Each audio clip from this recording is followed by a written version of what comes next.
launching in July. It's going to start out with 600 stations and 10,000 bikes, and it's going to cover an area south of 79th Street in Manhattan and all of West Brooklyn. So with West Brooklyn, are we talking Fort Greene, Clinton Hill, Park Slope? Green, Park Slope, Carroll Gardens, Williamsburg, right. Borough Hall, right. Okay. So a big chunk of Brooklyn. So the way that the program is going to work is you buy your membership. You can go up to any bike share station, insert your membership card into the docking station, and it will lock the bike. You take the bike out, ride it to wherever you're going, lock it into the closest docking station, and kind of be on your way and not have to worry about maintenance, parking, storing the bike. Right. And it's going to be a detailed mapping on where the locations are going to be? Yeah, there's going to be a map available with all the station locations throughout the city. Additionally, on each kiosk, there'll be a map of all the surrounding stations. And there's also going to be some apps that are going to be available. DOT is making all of the data that we have on the bike stations themselves and when bikes are available or they're out being used. So in other cities, when that information has been available, people included apps, smartphones. You can pull up and it'll show you all the station locations, and it'll show you how full or empty they are, so you can know where bikes are available to pick up and where there's places that they can be returned. And how soon will that be up on the website? The applications? No, the listings of where the station stops are going to be. It will definitely be up on the DOT website and on the Bike Share website as well. How soon do you think? I would say, I don't know an exact date. It'll kind of depend on when we really solidify the stations. We're working with community groups, community boards, bids, and community associations to determine right now. So how about you? It would have to be like early summer. Early summer. Those really solidified, and we create a map as soon as possible to let folks know where they're going to be. And how about you want to get a bike station in your neighborhood? How should that go? We're actually doing a series of community workshops which are starting on Tuesday, January 31st. If you go to the website nyc.gov/bike share, there's a listing of all of our upcoming events, including these workshops.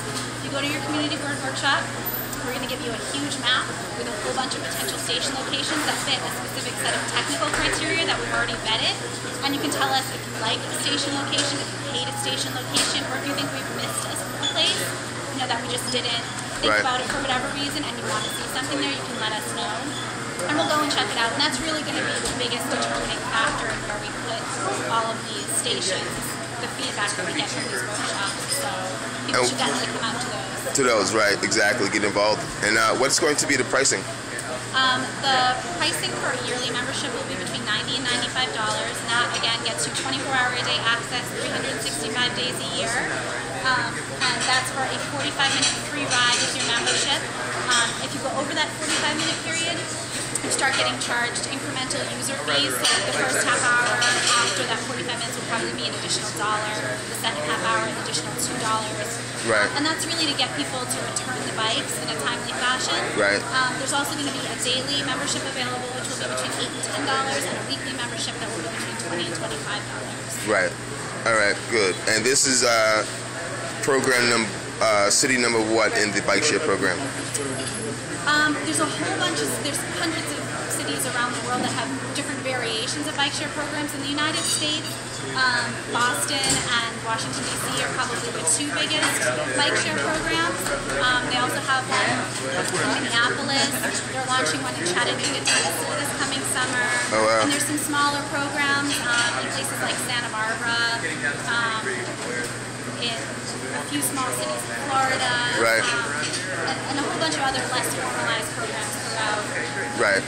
And it's all GPS monitored. The GPS system that's in there kind of gives us information so we can tell when a bike is being taken in and out of a kiosk, and it's also available for the operator Alta Bicycle Share team. If a bike isn't returned and they want to find it, because they're pretty expensive pieces of equipment, they can turn it on and go and find the bike. But the GPS doesn't track what you're doing, and it's not attached to your membership, so they can't follow a person where you were at. Right. And in general, the bike is a little heavier, so what's the weight of that bike? The bike is about 43 pounds, and it's built that way for safety reasons.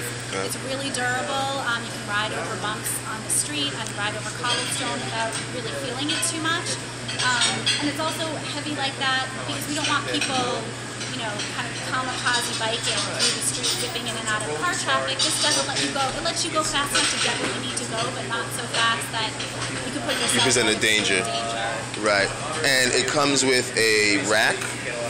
Yes, it comes with kind of our version of a basket on the front. It's a metal rack, and it has a bungee cord that comes over it, so you can kind of strap in whatever size package you want. So we've seen people riding with packages of various size, small pieces of luggage, briefcases, purses, similar things like that. So you can go grocery shopping or regular shopping. And also it comes with a light that is activated by the revolutions of the wheel? Yes, as soon as the front wheel starts turning, there are flashing lights on both the back and the front of the bike that automatically start day or night. So it's kind of an additional safety feature, lets people see a little bit easier. Also, the tires on the bike are super reflective. You try to take a picture of the bike, it'll probably you'll get a reflection around the wheels of the bike, which adds to the visibility. Oh, great. Okay, so I guess we're looking forward to the Bike Share program. What's your name? Stephanie Levinsky. Stephanie Levinsky. Okay, great. Thanks for talking to us. Thank you. Okay, bye-bye.